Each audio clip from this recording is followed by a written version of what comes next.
Now that we have that panel, the top piece glued together, I'm going to fill some of these knot holes.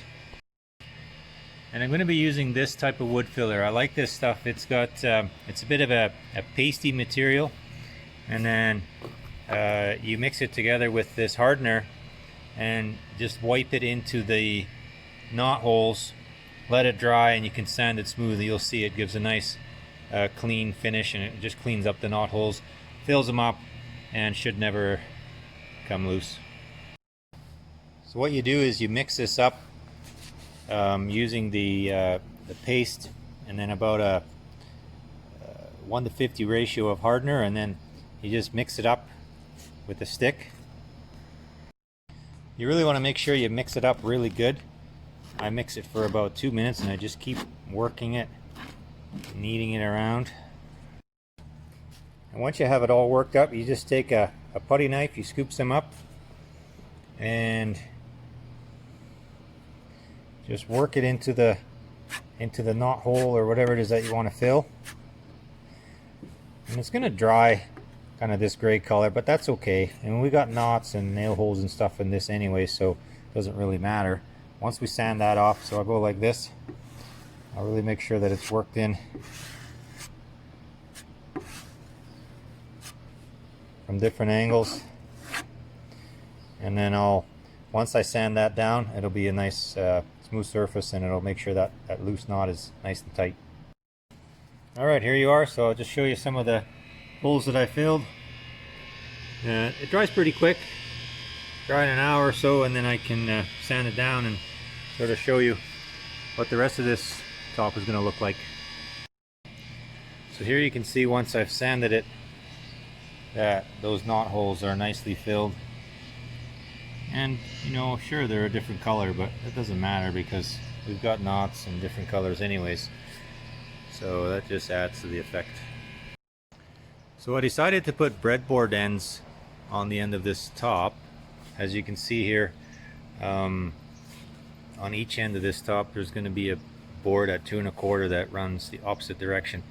Now breadboard ends can be really tricky to do because under normal circumstances this wood will shrink this way and this wood will shrink this way.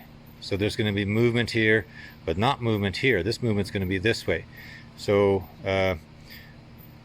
technically breadboard ends can be quite tricky, and what most guys will end up doing is cutting a tongue on the end here and putting dowel pins through with an elongated hole in the tongue so that this piece can move this way, and this, because this one won't. And if you don't do that, if you just kind of glue it together, it's going to split because wood will always move depending on the humidity in the air and things like that. So you're probably thinking there's got to be a better way to do this, and there is. The beloved pocket screws to the rescue once again. Nice thing of pocket screws is they'll hold it tight this way, but they'll still allow this thing to move back and forth a little bit. And this is Alberta, so it's fairly dry most of the year, so we shouldn't have to worry about too much expansion or contraction in the wood. So yeah, I'm going to put pocket screws in on both ends, and then I'll show you what it looks like when it's finished. By the way, I use these clamps right here to hold the surfaces nice and flush with each other. You can see underneath here there's a big flat end on this vice grip, both top and bottom. Grip it nice and tight, and then when you put the pocket screws in, it won't pull because the pocket screws go in at an angle, and it won't pull it off center. Alright, so here's our top, and you can see the breadboard ends are fastened on each end. I just want to show you one thing. I had a bit of a incident happen here. This thing tipped over when I was trying to do the pocket screws. You can see there's a bit of a dent in it now, so this is a good opportunity to show you some ways to fix that. So I'm actually going to take a wet piece of rag, and I'm going to lay it right on where that damaged piece is. Now normally we'd never want to add water or anything wet to our wood piece because it swells the wood fibers, but in this case that's exactly what we want. We're going to swell those wood fibers a little bit, see what happens when we take it off after a couple hours, and hopefully we can just sand it flat. I'm not sure if you can see that, but you can tell that the wood fibers have swollen up a little bit, and that was only like, I don't know, maybe 20 minutes, wasn't even that long. So I'm just going to let it dry up a little bit, and then I'm going to sand it and see what it looks like. Okay, so I sanded out that spot. You can still see it a little bit, but it's no longer a dip.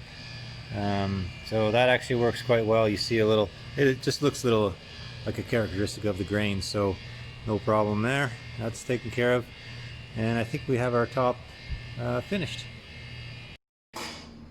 Okay, there it is. We are finished building. Got the drawer front made. It's just in there loose for now. Top is done, and the next step will be staining and varnishing, and I think I'll save that for the next episode. Okay, so that wraps it up for this time. We've got the top done, and everything else is cut out and ready to put the finish on. Till next time, take care.